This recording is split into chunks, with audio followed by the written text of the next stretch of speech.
There are more smartphones in the world than there are people, and over 25 metals are hiding in each device. We traveled across the globe from lithium-rich lands in the Andes to Indonesia's underwater tin mines to learn more about the metals powering the world's 9 billion smartphones.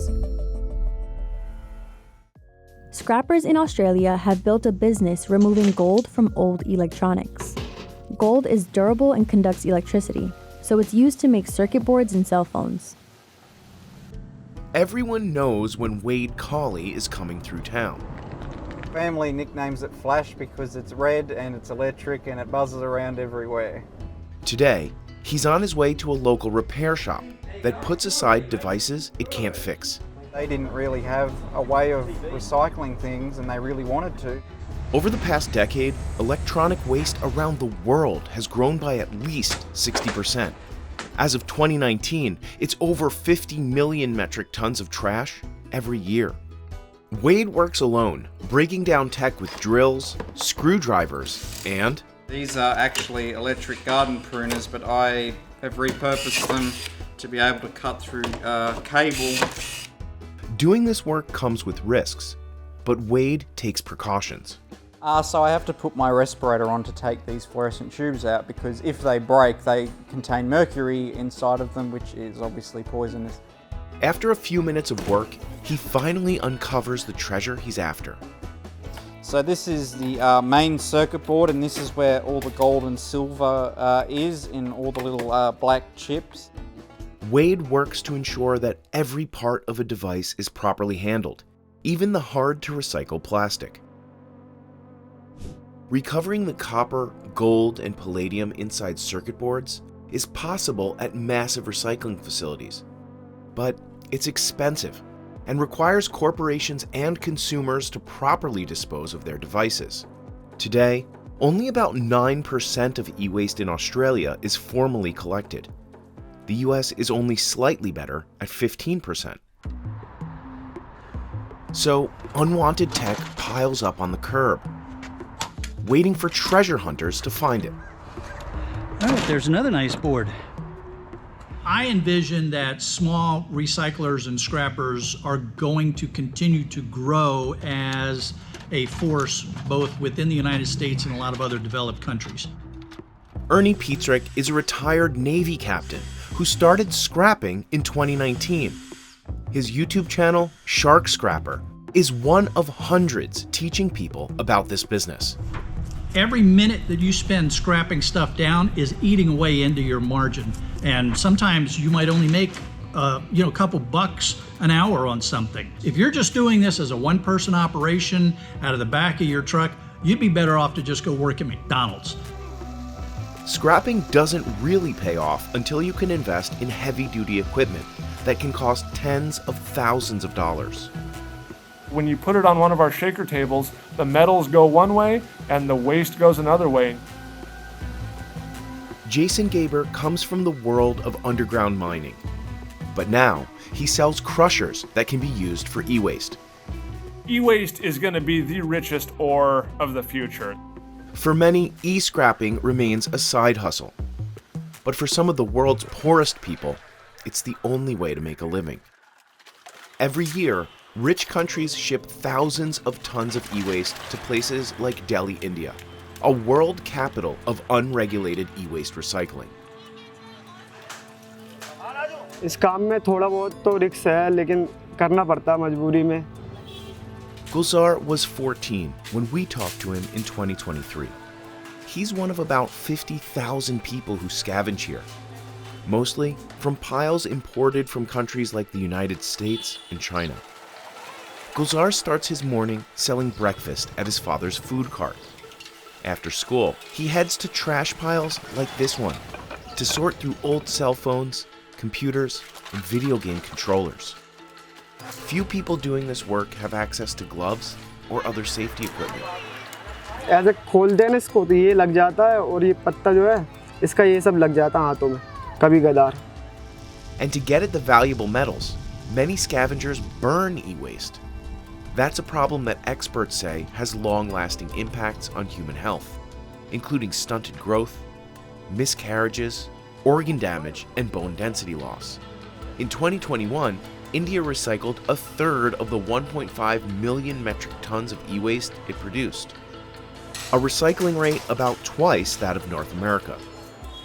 But only a fraction of Indian waste was handled by authorized recyclers. Not to mention, the country imports an estimated 50,000 metric tons of e-waste each year. With his business Rekindle Me, Wade's trying to prevent e-waste from getting shipped overseas. It would have a really good impact globally if instead of exporting it overseas and putting it on the less fortunate, being able to take care of our own waste. Today, Wade's dropping off a truckload of materials he's collected at Mint Innovation, a local startup that grinds circuit boards. Hey Wade, how's it going? Hello, good. Thanks for coming past. No Looks like worries. a nice couple of batches here you've brought past. Mint pays him about $3.50 per kilo. So today, he made about $3,500.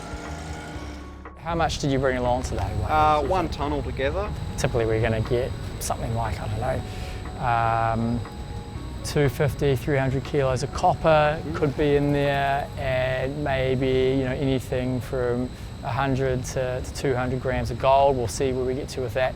But I've got a wee sample here of gold from the processor. I'll give it to you now as a down payment. Maybe you have to give it back. But Mint runs electronic waste through a liquid bath of bacteria, fungi, and other organic materials. Business Insider first visited Mint's pilot facility in New Zealand in 2021. Now, the company's scaled up with a facility here in Sydney, Australia that's nearly 5 times bigger. So this is our first plant, and what we are gearing up is being able to build these in multiple cities around the world. It's almost entirely automated, preventing workers from coming into direct contact with hazardous materials. The circuit boards heading up the 2-story conveyor belt contain about 70% plastics and 30% metals like copper, silver, palladium, and gold. This machine crushes them into smaller particles, which will then be dissolved in liquid. We've got a big plastic tank behind me here. It's 25,000 litres. It'll sit in this mixing tank for a few hours. After that, it'll be sent over to one of the filter presses. This blue fluid contains a high concentration of copper, tin, and other less valuable metals. Mint uses electricity to pull out the copper. We simply put that through a series of plates, pass it over that have electric current flowing through them, and that plates out the copper from solution. Now, the solution is ready to extract the gold. That's where Mint's special sauce comes in. Mint's team identified these tiny helpers in 2017 through a series of research trips to places like abandoned mines or fields with rusty equipment. They collected species of bacteria and fungi that evolved to bond with specific metals. So you can see this residual dark purple colour that's left over biomass that's got the gold stuck to it, and that's formed these beautiful purple nanoparticles. The purple cake will go to an off-site refiner to be turned into something easier to recognize. So this gold bar that I'm holding in my hands is about 1.2, 1.3 kilos, and that's the amount of gold that this facility is recovering each day it's in operation. At today's prices, that's nearly $85,000 worth of gold. The company says its Sydney plant could recover more than $30 million of gold every year. Mint also says its process has a smaller environmental footprint compared to other forms of industrial recycling. What we've created is a closed loop system where what actually leaves the plant is benign and not a chemical waste stream. That's what helped convince Wade to process his treasures here. It feels amazing to see that my circuit boards have finally made it to the right place, and I know they're being recycled properly, and it's really cool to see it all in place now. Wade started collecting old electronics when he was just a teen. He'd store them in his mom's garage. And I'd constantly say to Wade, do you think there's a way of, condensing this a little bit just so that we can walk get out the front door. This is a 1960s TV made in Australia. This was my first old laptop or piece of technology that kind of started my obsession with just anything vintage and electrical and stuff like that. Yeah, I just like to tinker on them and see if I can get them working again. I think it's important as a historical standpoint to keep things like this because there's getting less and less by the day of these older systems, and yeah, they're actually worth far more than the gold and silver inside of them, in my opinion. But Wade may want to consider mining some of his own collection. Ever heard they don't build them like they used to? Well, it's true. Starting in the late 90s, many companies began using gold-plated wiring instead of solid gold to lower costs. For example, integrated circuits from a 1982 IBM PC now sell for about $180 a pound. An Apple CPU, something you'd find inside a neon iMac from 20 years later, only fetches about $4 a pound. Most of the computer hardware is not that valuable. There is, of course, going to be some gold, some copper, some platinum, some palladium, but minute amounts. Environmental activist Jim Puckett started the Basel Action Network, or BAN, in 1997 to monitor and stop illegal exporting of hazardous trash like e-waste. We need to think of handling our waste as a service to society because we don't want to be trashed with waste. We don't want pollution. Wade says his business will continue to earn a modest income until he can invest in new equipment. But doing the right thing is what keeps him going. Motivates me in knowing that it's actually going to be recycled and not going to landfill, and then my hobby kind of feeds into that because, you know, when I get old stuff I quite enjoy that, so it's a really good feeling job for me. Bolivia is famous for its vast deposits of lithium, which is used to make rechargeable batteries. These are the Atacama Salt Flats, a natural wonder, one of the driest places on Earth, and a vast source of lithium. The bright squares are pools of brine, where the water is left to evaporate and leave behind a mix of salts and minerals. The more yellow the pond, the higher the concentration.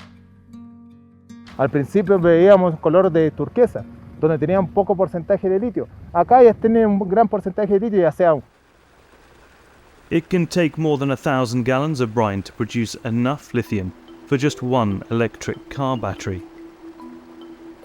Two companies control the right to operate here, American Albemarle and Chilean SQM.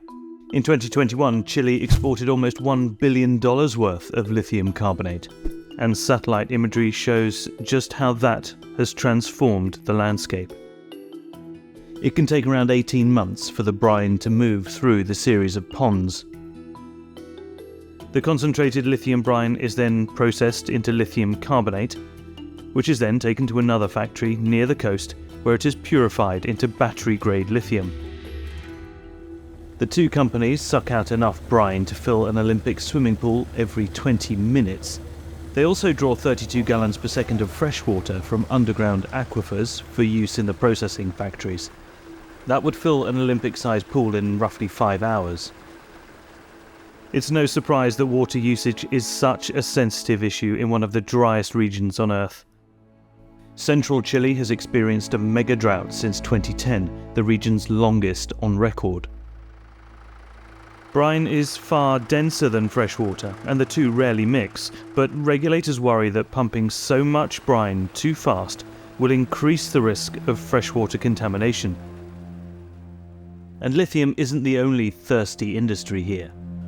Since the 1980s, copper mines have been responsible for around half of the region's freshwater use. The Chilean government blamed the copper and lithium industries for a 25-centimetre drop in the height of the water table.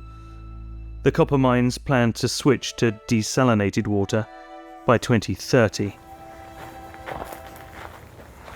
Jorge Muñoz Coca is concerned about the damage this use of fresh water could be doing to the environment. La minería siempre trata de decir que ellos tienen sustentabilidad, que están mejorando siempre, una mejora constante, y la verdad es que nosotros no podemos contratar esa información. He is part of the Atacameño indigenous community and lives in San Pedro with his 3 children. In 2015, he founded an activist collective to educate people about lithium mining. La verdad que no sabíamos mucho de la minería del litio. Sí, en un momento que pensábamos que el litio se extraía de roca, tal como la minería del cobre. Jorge says locals lost faith in the mining industry a long time ago. In the 1990s, the Chilean government agreed to hand ancestral lands back to indigenous communities, including the Atacama lithium mines. Some land was transferred, but crucially not the mines. Neither of the 2 lithium companies in Chile consulted with locals before starting their operations. At the time, they didn't need to. But in 2008, Chile's government agreed to involve indigenous people in any decision that could affect them directly. Still, it would take another 8 years for one of the companies, Albemarle, to begin giving over 3.5% of its profits. That same year, SQM was sued for extracting more brine than allowed. SQM recently committed to reduce brine and freshwater use and monitor their environmental impacts. Jorge feels there has never been real transparency.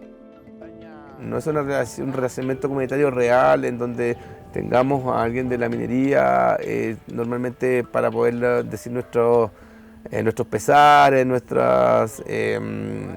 incluso nuestras quejas hacia la minera. And his community's concerns almost always come back to water. Tenemos una relación muy significativa con el agua. Eso es lamentable que exista en esta área tanta explotación, siendo que para nosotros esta sería un área de confluencia y de tranquilidad.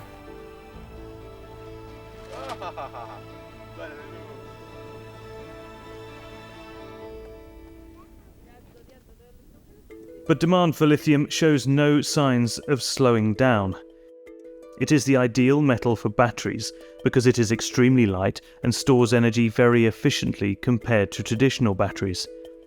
It would take around 4 lead-acid car batteries to get the same amount of energy as one lithium battery of the same size. This makes them perfect for maximizing power without adding much weight or taking up too much space. A booming electric vehicle industry has roughly tripled lithium prices in the last 3 years, while companies scramble to ramp up production. So now all eyes are on Bolivia and its wealth of white gold. At more than 4,000 square miles, the Uyuni salt flat is over double the size of the Grand Canyon and clearly visible from space. More than 90,000 visitors come from all over the world each year to photograph the shimmering sea of salt.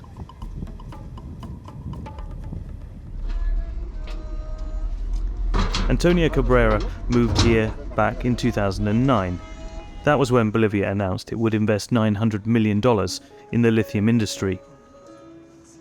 Porque yo he emigrado de mi comunidad porque mis hijos querían que estudien, no quiero que estén como yo. Antonia had high hopes that would bring jobs and prosperity. Hemos venido con todos alegres que vamos a trabajar en litio, todos, pero no había sido eso. A state-controlled company built a small pilot plant, which opened in 2013, but Bolivia lacked the technical know-how to scale up. Almost a decade later, the pilot plant was only producing a few hundred tons of lithium carbonate per year, a tiny fraction of Chile's exports. For Antonia, the industry's failure to take off meant the promises of work came to nothing, and 5 of her 6 children left to find jobs in other cities. Today she lives with her daughter and grandson. She says even the local school only has 1 teacher left. To make things worse, the pandemic hit the tourism industry hard. Pocos turistas llegan, entonces por eso no hay mucho trabajo, no hay mucha venta también. Abdon Morales is also disillusioned after years of high hopes for Bolivia's lithium industry. He's an active leader for his community and lives 60 miles from the pilot plant with his daughter. En la casa no debe haber agua. Vamos a buscar. El pozo. He worked for the lithium company as community liaison back in 2019. He was supposed to help recruit workers locally. But in the end, he says, most workers were brought in from Bolivia's large cities instead. Now, with the Chinese and Russian companies moving in, he's worried about his precious water supply. Hay municipios que realmente para que funcione la planta van a tener que dar hasta agua. Van a tener que quedarse sus ganados, ellos mismos sin agua. He says water levels have dropped more than 2 meters over the last 2 years because of droughts. Aquí cuando nosotros cavamos, ¿no ve? Pasamos los 5 metros. Esta agua es de lluvias. Este tiempo poca agua es.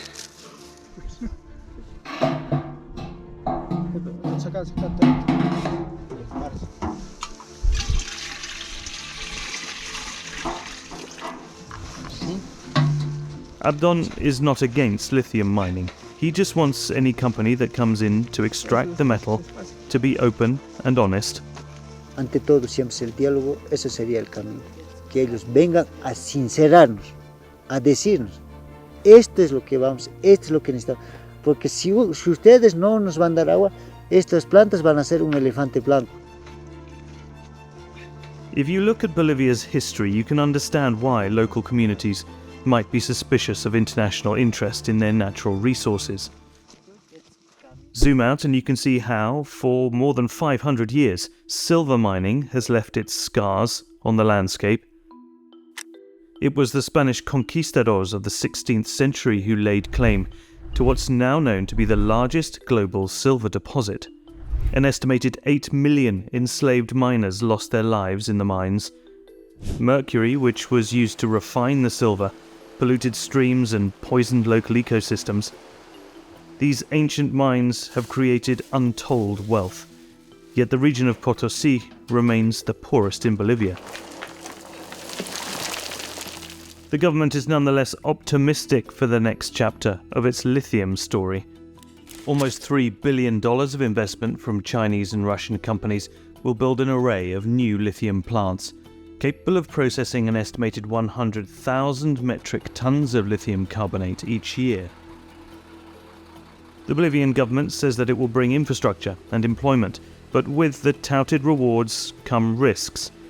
They're gambling on a relatively new technology. It's called DLE, or direct lithium extraction.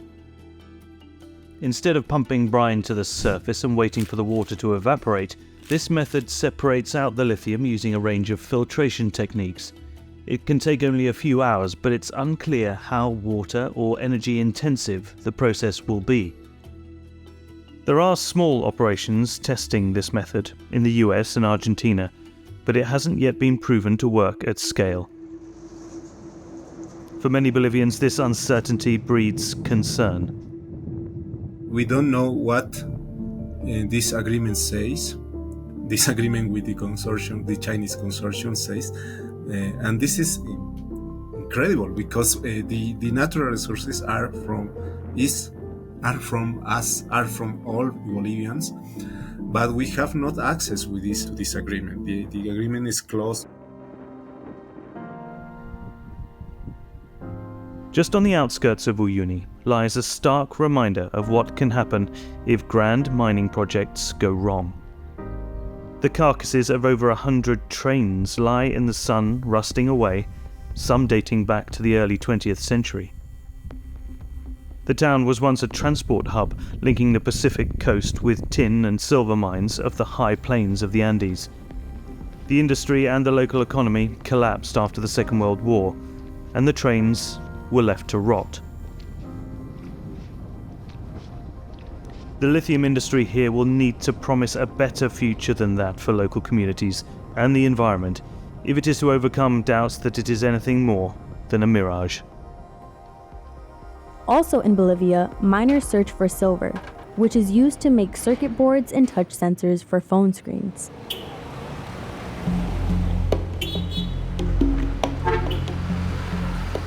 13,000 feet, Potosí is one of the highest cities on the planet.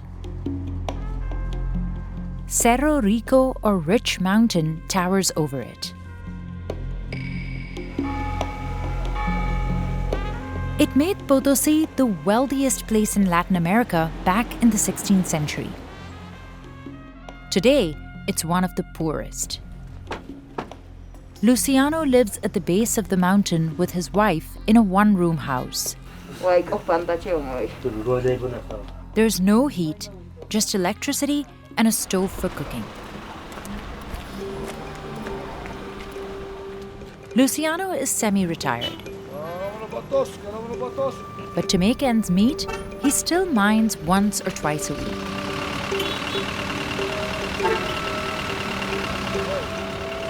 About 40% of Potosí's residents work in mining-related jobs. And nearly half of the population lives in extreme poverty, more than 3 times the national average. After 10 minutes, the bus drops Luciano at the mine.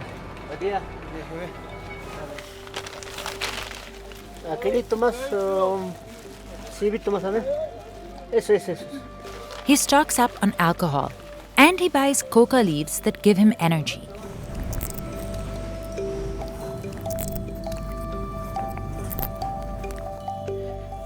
Then he buys sticks of dynamite to use later.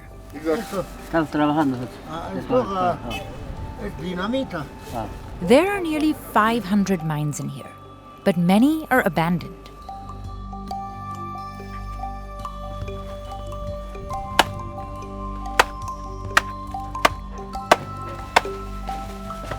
After entering the mine, Luciano first makes an offering to El Tío, or the uncle. Bueno, Tío Benito. Some historians believe the Spanish installed statues of the devil to scare the workers and instill discipline. Tantos años que estamos trabajando aquí adentro, con tu protección, no, aquí adentro, no me hagas sufrir, que me vaya bien siempre. Las vetas también. Legend has it that in 1544, an indigenous farmer called Diego Hualpa discovered silver here while looking for his lost llamas. But it's the Spaniards who excavated most of it when they conquered Potosí in the 16th century. European engravings show how they forced more than 13,000 local indigenous peoples and enslaved Africans to work at the mines. Over the next 200 years, more than 40,000 tons of silver was shipped to Europe. Across the Spanish Empire, silver bars and coins were used as currency, funding the army and churches. Hundreds of years later, Bolivia's state mining company Cobalt took over Cerro Rico. And when the price of silver dropped drastically in the 1980s, Cobalt handed the mountain over to the indigenous people of the region. Currently, about 16,000 miners work here. They're descendants of the same indigenous communities who toiled here centuries ago. 65 miles of tunnels connect the mountain.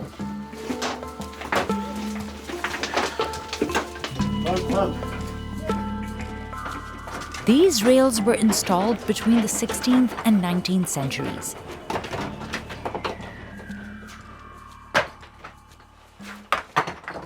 And miners still use simple tools like a chisel and hammer to extract ore.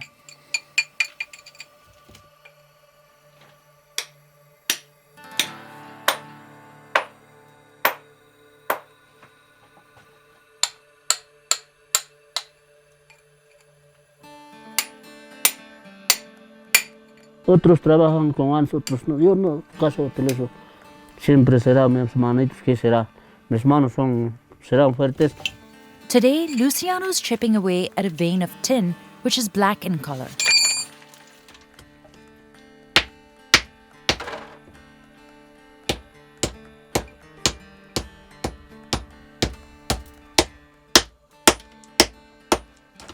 Aquí está. Esto ya me sirve a mí. But to find bigger pieces, he has to go deeper into the mountain's unexplored corners. For that, he needs dynamite.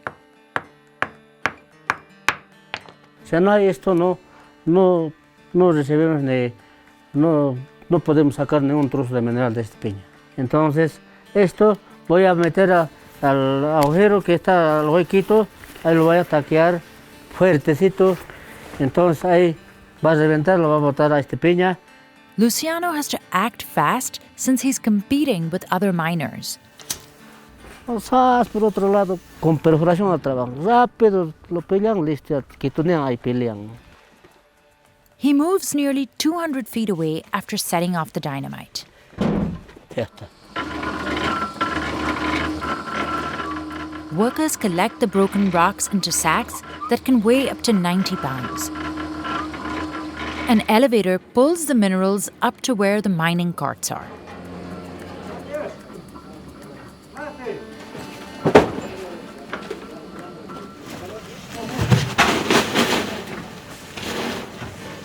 The fatality rate inside small-scale mines like these is 90% higher than in industrialized countries.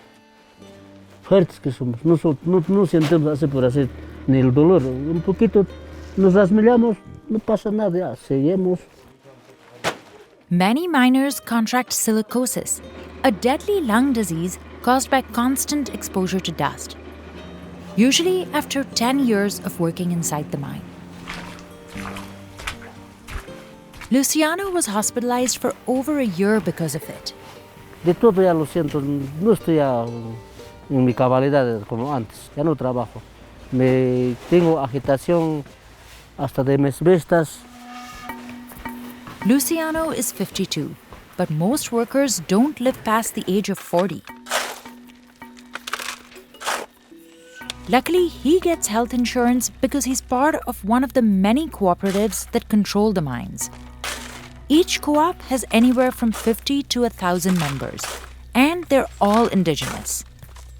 Miners pay mostly monthly dues and a one-time membership fee that can cost up to $1,000. Members can also hire contractors to work on their behalf. Sometimes these are other members of the mining cooperative, but sometimes they're day laborers. And the whole group works together following, for example, one vein of zinc or complejo, the mixed ore vein.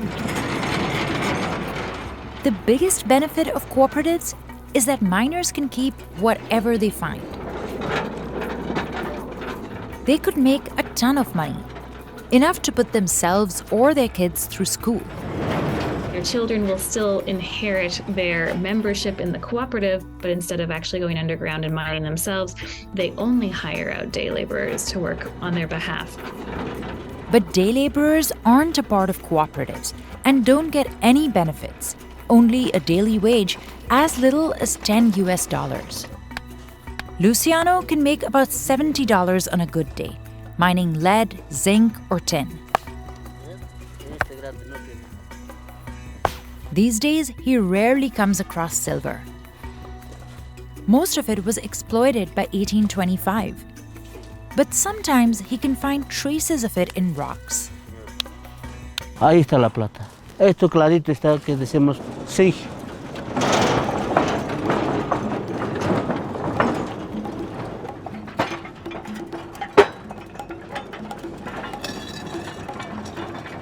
All the minerals are dumped into pits off the side of the mountain. They're sorted and then sold to middlemen who are buyers for foreign companies. Trucks transported out of Bolivia, which is landlocked, to ports in neighboring Chile. Then the unrefined minerals are shipped overseas. In 2021, Bolivia sold nearly $1.3 billion worth of zinc. Its uses include cars, batteries, even paint and rubber.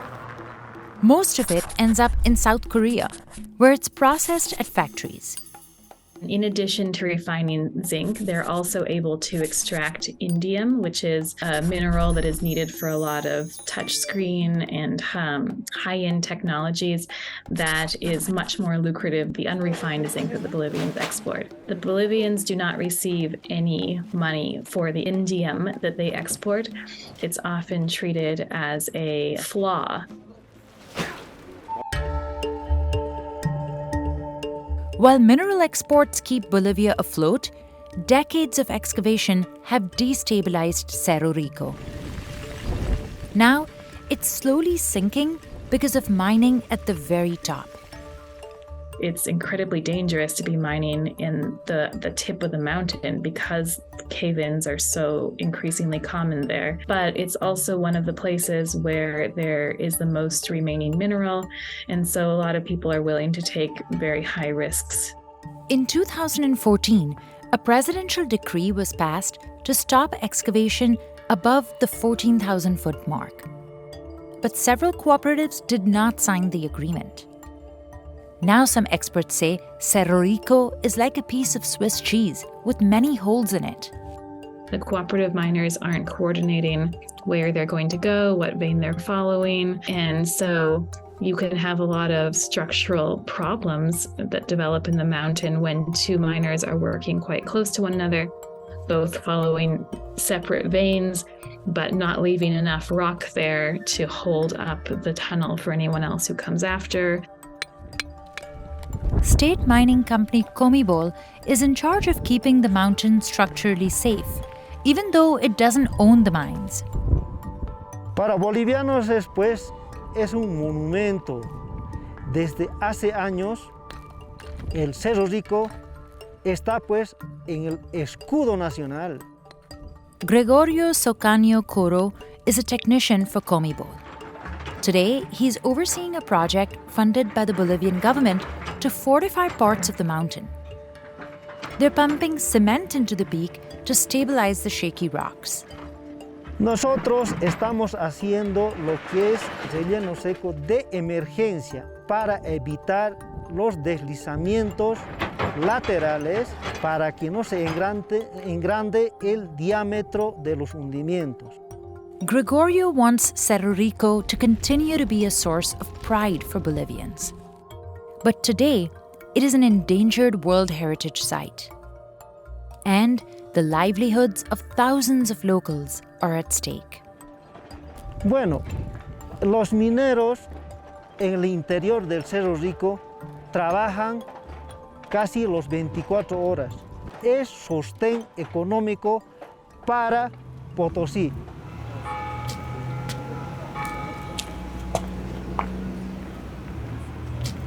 Every so often, Luciano visits this local cemetery.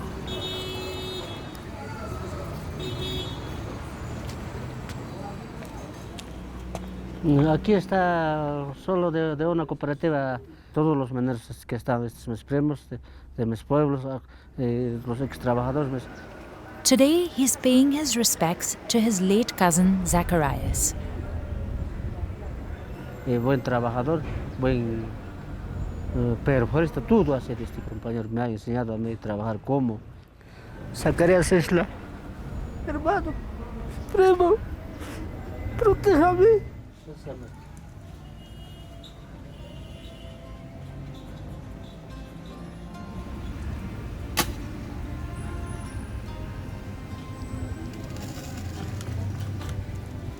Historians estimate about 8 million miners have died here from illnesses or accidents since the 16th century. Some graves here are nearly 200 years old. While Luciano relies on El Tío for support in the mines, here he prays to Jesus. Tanto en adentro, tanto aquí en afuera, protéjanos. Yo soy un pobre humilde.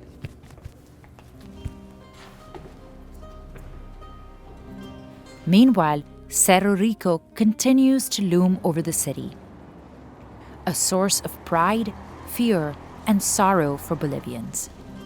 Next, we head to Sri Lanka, which produces the world's purest graphite, a metal that allows batteries to charge faster. Lush rainforests surround the small village of Nithulpitiya, where Neil Suresh Abesikara grew up. The soil here is fertile, and many people grow their own vegetables. But the main source of income is graphite mining.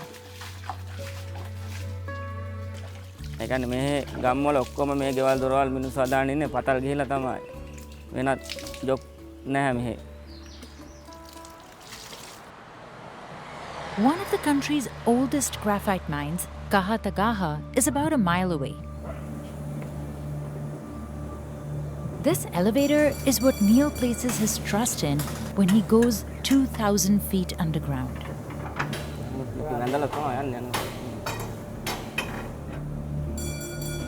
There are about 12 levels in the mine.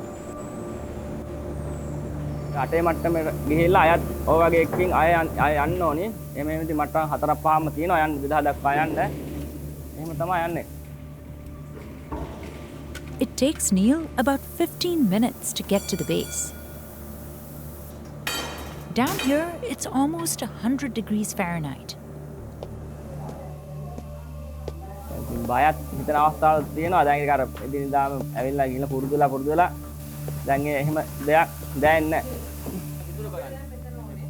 The Kahatagaha graphite mine is owned by the Sri Lankan government. It produces nearly 800 tons a year. The only way to extract the deposits is to blast the metamorphic rocks with dynamite. Sunil and his colleague Guruj Deshapriya have to set up this firing wire and dynamite.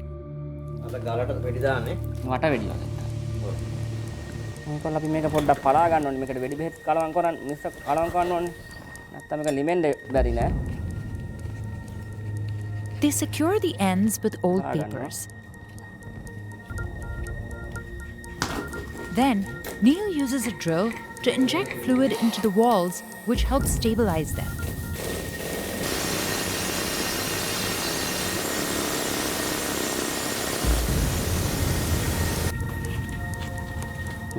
They feed in the wires and dynamite and cushion them. It's important to fully seal the hole so the explosion can create an impact through the wall.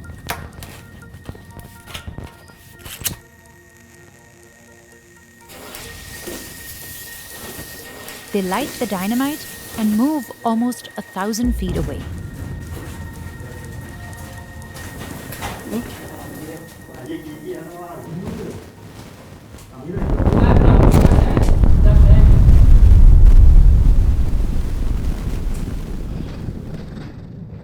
Then, the men collect the graphite in these carts and move it out through the elevator.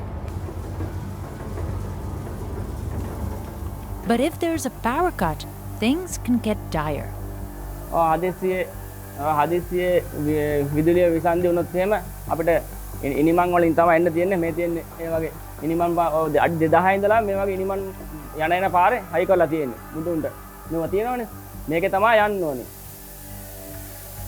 But there's so much more in these walls that miners can't access, because their techniques and tools are nearly 150 years old. Like this small cart, which can carry 2 workers at a time deeper into the mine.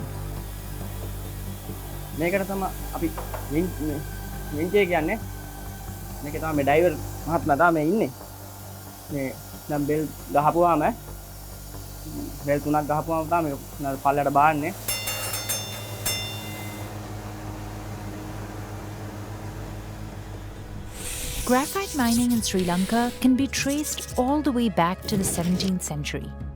Its first documented use was for pencils.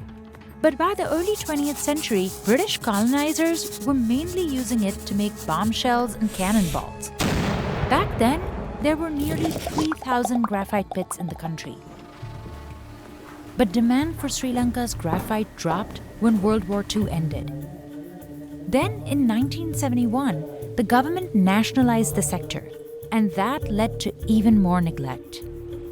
Meanwhile, China started pouring resources into mining, leaving Sri Lanka in the dust. Today, there are 3 major graphite mines in Sri Lanka, including Kahatakaha, where much of the local processing is done by hand. Women sort and cut the graphite at small workshops. The purest kind has higher levels of carbon, as much as 95%. And the women can identify it by simply looking at the texture, shine, and hardness. Currently, Sri Lanka produces about 3,000 tons of graphite a year, while China churns out nearly 850,000 tons a year. Graphite's main use these days is in lithium-ion batteries found in smartphones and laptops. And it makes up the largest part of any electric vehicle.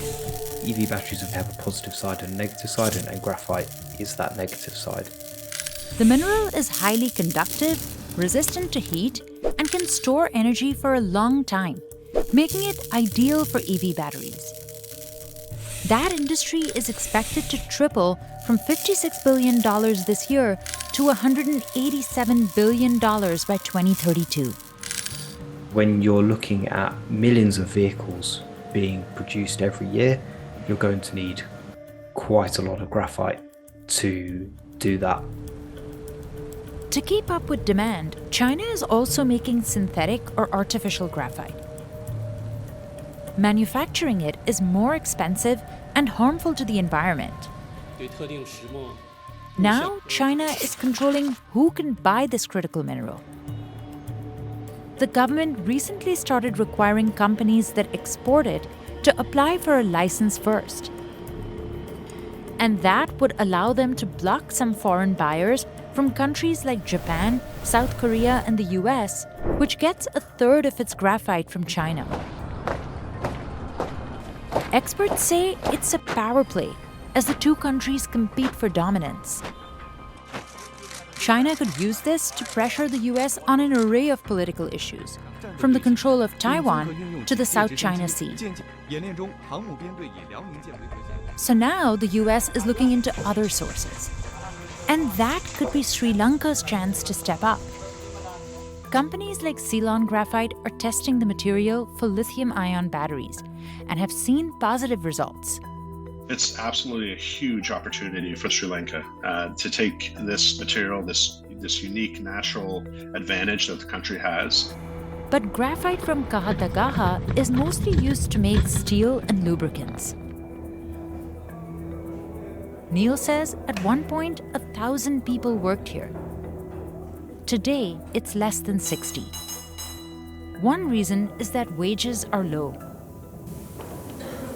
Miners make just 30,000 rupees a month, or nearly $100. Neil wouldn't tell us his salary. But when he clocks off from mining, another job awaits him.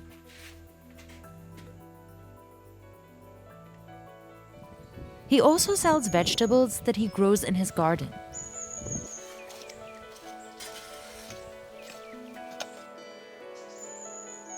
While his wife prepares a traditional meal with vegetables, he helps the kids with their homework.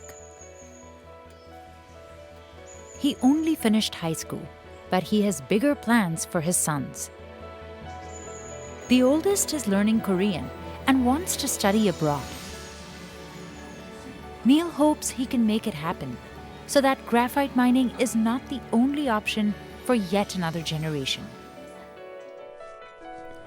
In Madagascar, thousands work for less than $1 a day to search for a mineral called mica, which prevents phones from overheating.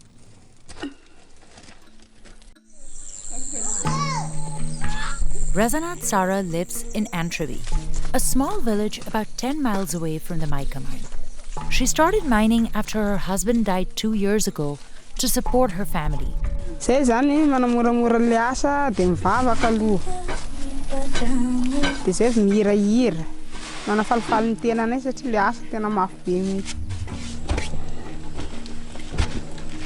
Her sister Zoe is just 14 years old. And she's been crawling through these tunnels since she was 12.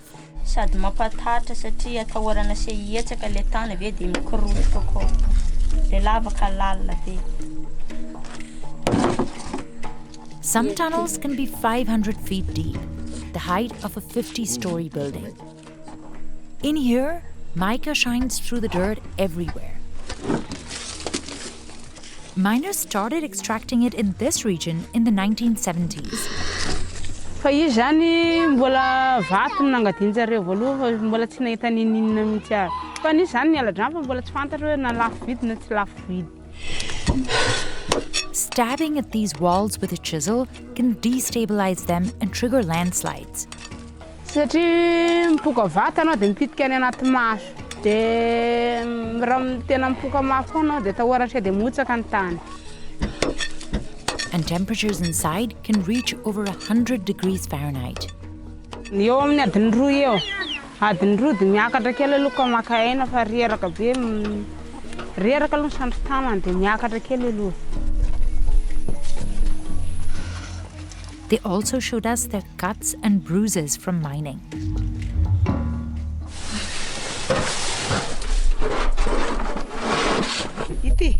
Today they collected around 130 pounds of mica. They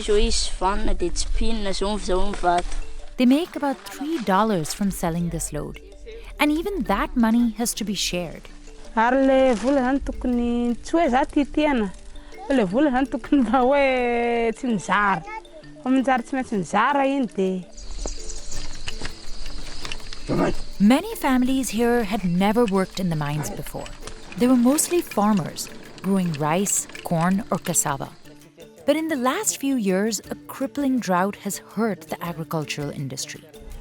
At least 1.6 million are now food insecure and need humanitarian assistance. It rains so rarely here that people rush to collect water, like Rafara Malala Yantra So's family.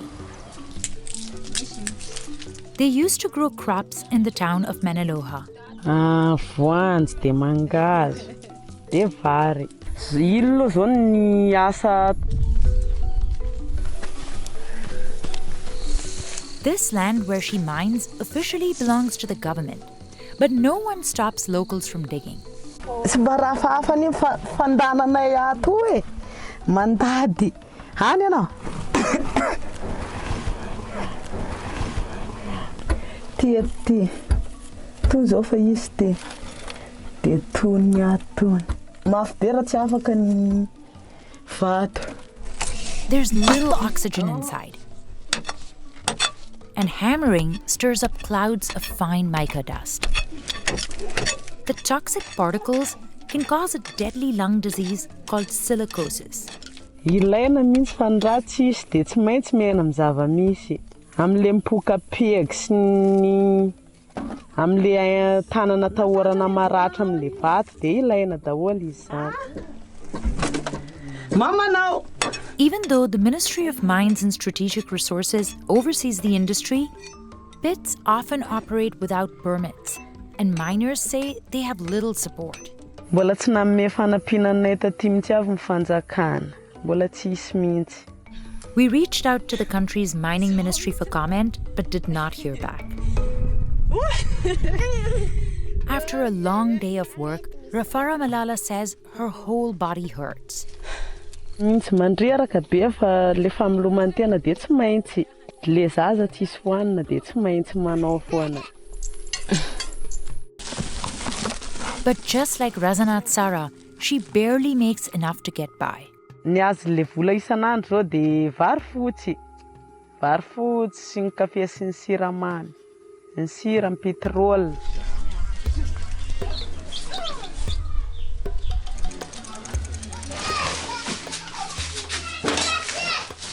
Miners mostly sell the raw mica to middlemen.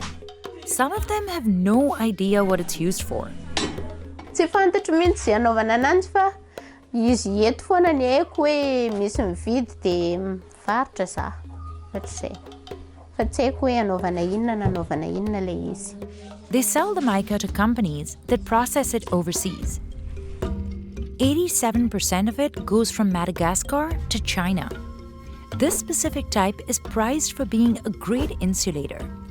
That's why it's used in electrical cables, car batteries, planes, trains, and smartphones. One study shows that 15,000 different car parts could contain the mineral.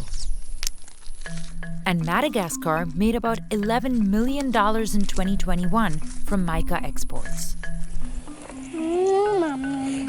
But the wealth doesn't trickle down to the miners.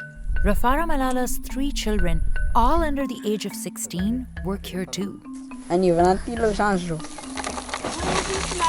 They help her sort and sieve the mica once it's collected. Child labor in Madagascar is well documented, but it's dismissed as a result of extreme poverty. Often, families have to bring their young kids to the mines because they can't leave them alone at home.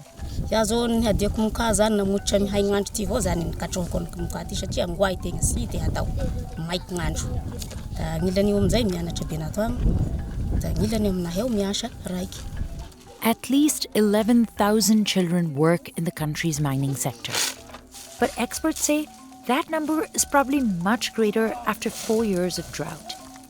We saw dozens toiling away at the mines we visited in the Ambo Wombe village, like 10-year-old Rasoa, who had to drop out of school after 2nd grade.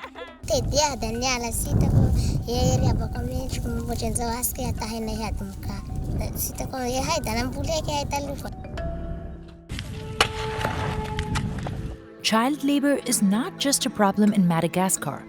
Mica mines in India, another major exporter, are also filled with children. The mica found here is used in cosmetics for its shimmering effect, and at least 22,000 kids dig for it in India's Jharkhand and Bihar districts. Despite the risks, families can't afford to stop working there.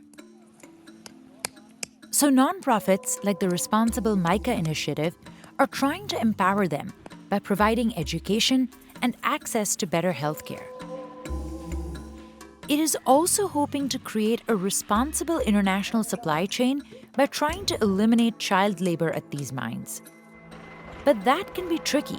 Many tech and auto companies buy parts containing mica from Chinese firms that source it from different mines. So it's hard to tell whether it's ethical. Still, global demand for it is expected to grow 8% by 2030. Back in Antropy, Razanat, Sarah, and Zoe are heading home after an 8-hour day in the pits.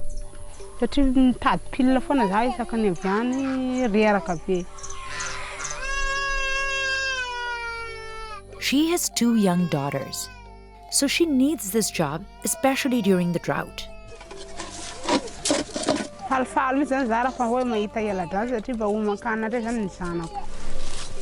But she hopes to go back to a life of farming one day.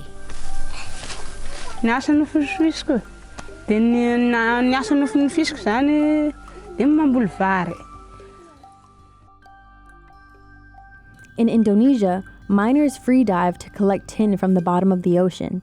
It's used to weld materials inside phones. Joko was born and raised in Bangka. Dulu sebelum pernah mengtimah saya nelayan. Habis nelayan saya kerja nelayan, saya nggak pernah mengtimah untuk memuaskan. Saya berhenti dari nelayan, saya pernah mengtimah. About 40% of islanders here now work in the mining industry. And Joko knows it's the best way to feed his family.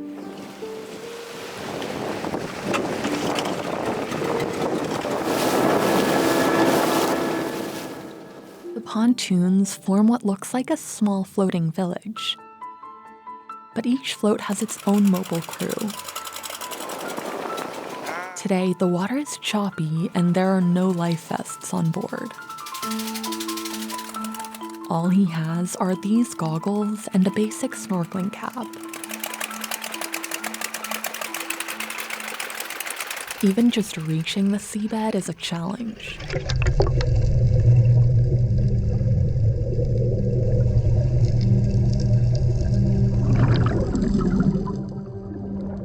Joko stays here for up to 4 hours a dive. His oxygen supply comes from an air compressor aboard the pontoon. Sometimes it can overheat and emit toxic gases into his air supply. Pernah sih, pernah. Waktu mati mesin kan, tapi kita bisa tahan juga. Timbul pelan-pelan, secara pelan-pelan timbulnya kan. Kadang kita lipat selang jangan sampai habis. Joko pulls this blue pipe along with him on the seafloor. First, he checks the sand for tin, but he has to be careful. Tuh ada siput-siput nyangkut di spiral kan, kita buka. Tin weighs more than sand, so Joko says he can tell there's tin mixed in based on how heavy this handful feels. He sends a sample up to the pontoon through this blue tube, so his crew can check for it too.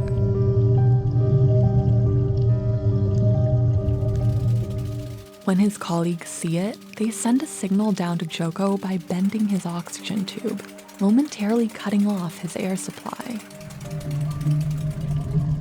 Once he knows he's found tin, his job is to keep holding the vacuum pipe firmly in that spot. Above, the filtration begins. His crew places these mats on the floor of the raft to separate the tin from the sand. Since tin is heavier, it falls through these pores. The sand gets dumped back into the ocean off the back of the pontoon. Next, workers peel the mats off and bring them to these basins, where they wash out the tin that's trapped inside the pores. Then they drain the water and scoop the ore into bowls. The whole process is loud, and it can be hard to keep tabs on Joko, who's still submerged about 60 feet beneath them. Meanwhile, sucking action from the pipe is creating a crater in the seafloor. The deeper the hole, the higher the walls of sand, and sometimes they crumble. Joko says they've even buried his friend. Itu kejadiannya, karena terlalu asik nyelam, tidak tahu tanah tinggi, asik-asik kode di atas, makan, timpalat. Kan air keruh tuh nyelam tuh, jadi tidak tahu lagi. Joko worries for his life too. At the bottom of the sea, the pressure is more than 2 times what it is on the ground, and surfacing too fast has damaged Joko's hearing. Since safety is so expensive, sometimes accidents happen. Between 2017 and 2020, an Indonesian NGO recorded 40 deaths linked to tin mining in Indonesia, but many go unreported. That's because these miners are unlicensed, which means what they're doing here is illegal.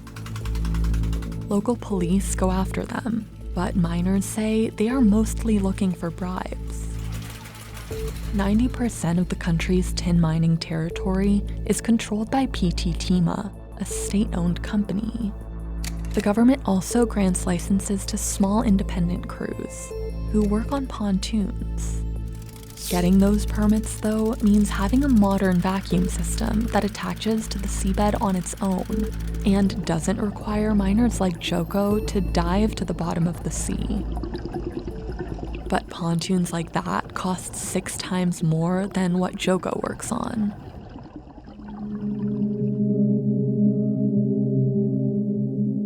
Tin mining in Bangka began in the 17th century.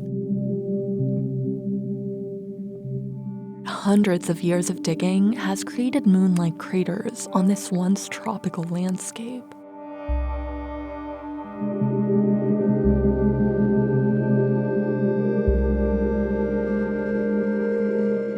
The exposed rocks contain sulfides that react with air and water and leak acids into Bangka's waterways.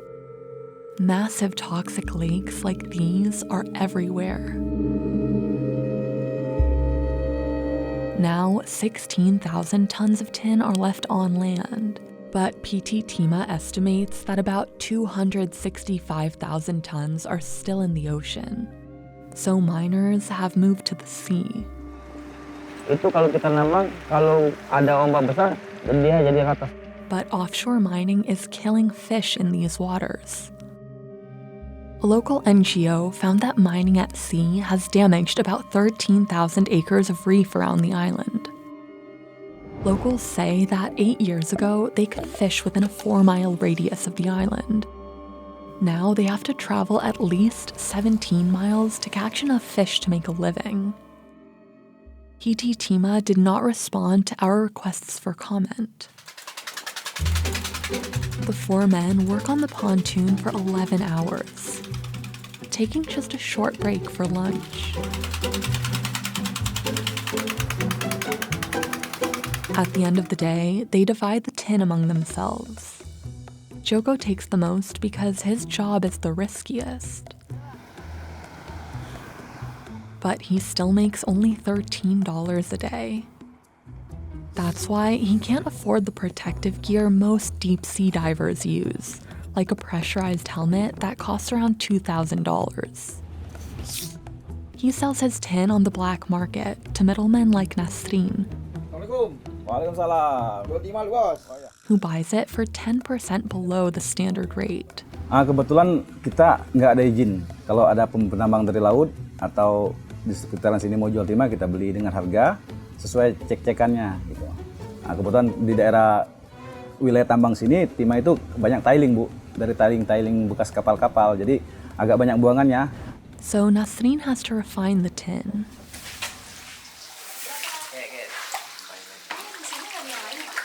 A worker washes it again to get rid of any residual sand.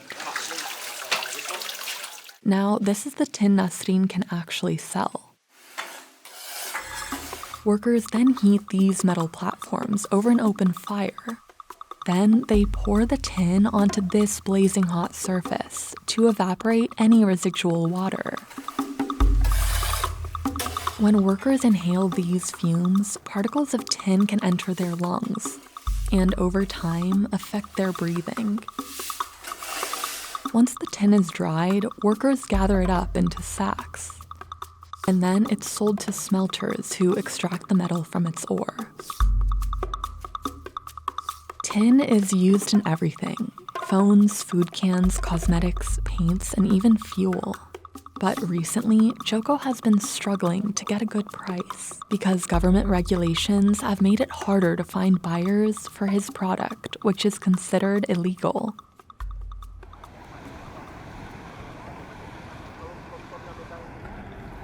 Assalamualaikum. Waalaikumsalam. Yes.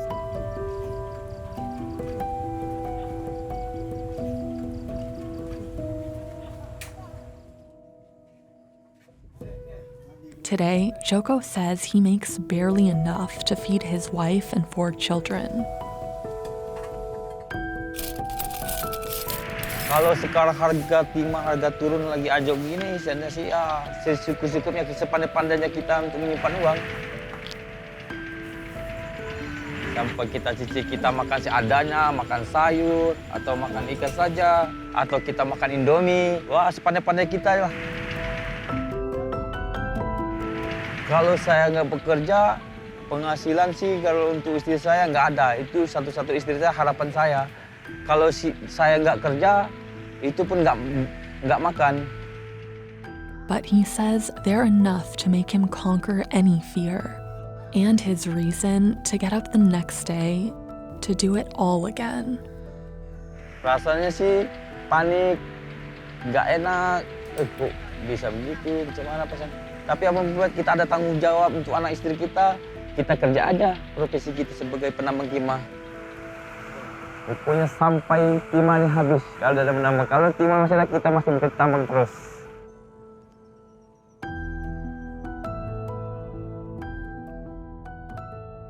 The Democratic Republic of the Congo is home to almost half the world's known supply of cobalt. The metal allows batteries to hold more charge. Wandanj Olivier has been working in these mines for 22 years. Cha kwanza mbele mimi naingia na ile imani ya Mungu akuseke Mungu atanichunga. na mimi mwenyewe mencho wangu iko naona kile niko nafanya ifo mimi na sasa itanipeleka ku riske.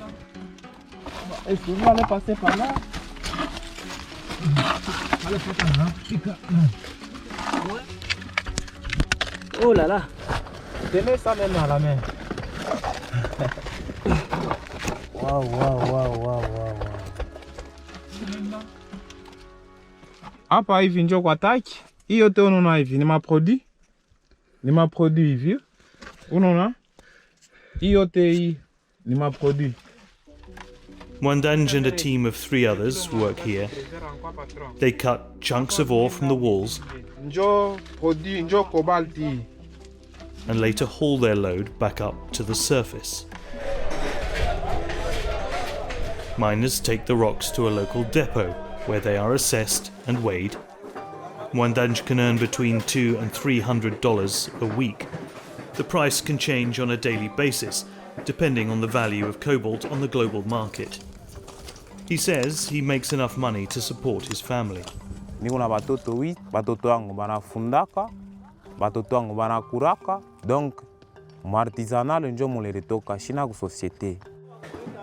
Hundreds of thousands of people work in DRC's artisanal cobalt mining sector. Men tend to work as miners and traders, while women find work processing the ore. Mie umu mkaji minenesha mo miaka 5 ya kutumika muikaji ya komiakol. Clarice says this site follows strict rules. Umu wa miaka ya yulu inakataziwa muikaji yetu. But over the years, human rights groups have also raised the alarm about child labour at unregulated mining sites. A 2016 Amnesty International report found thousands of children working as artisanal miners. The Amnesty report really opened a lot of people's eyes to what was actually going on in the DRC and the extent of abuses. Most companies had little idea about where they got their cobalt or what was going on. Some manufacturers looked to source their cobalt from large industrial operations instead. These mines are big operations, fenced off, secured, big processing plants, big open pit mines. But these mines haven't been without their problems either. Satellite imagery shows how massive mining pits have consumed large parts of Kolwezi in the south of the country. Another Amnesty report, this time focusing on large Chinese and European-run mining operations in the DRC, details how residents have been forced from their homes to make room for the pits. In some cases, residents were physically assaulted and even had their houses set on fire. Locals say hundreds of homes have disappeared. On était plus de 300 personnes, 300 maisons. Maintenant, il y a des maisons vraiment passées par là. C'est comme si quelqu'un qui n'a pas de dents dans la bouche. Meanwhile, artisanal mining hasn't gone away, and many don't want it to. Hapa hii ni independent tunatumika tu, mtu wote anakuya anatumika, anaenda kumezona na ujisha anapata makuta yake. Human rights groups say that improving working conditions at these mines is a better approach than trying to outlaw them altogether. And it's difficult for battery or car manufacturers to know which type of mine the cobalt comes from, since the ores mix together at refining plants.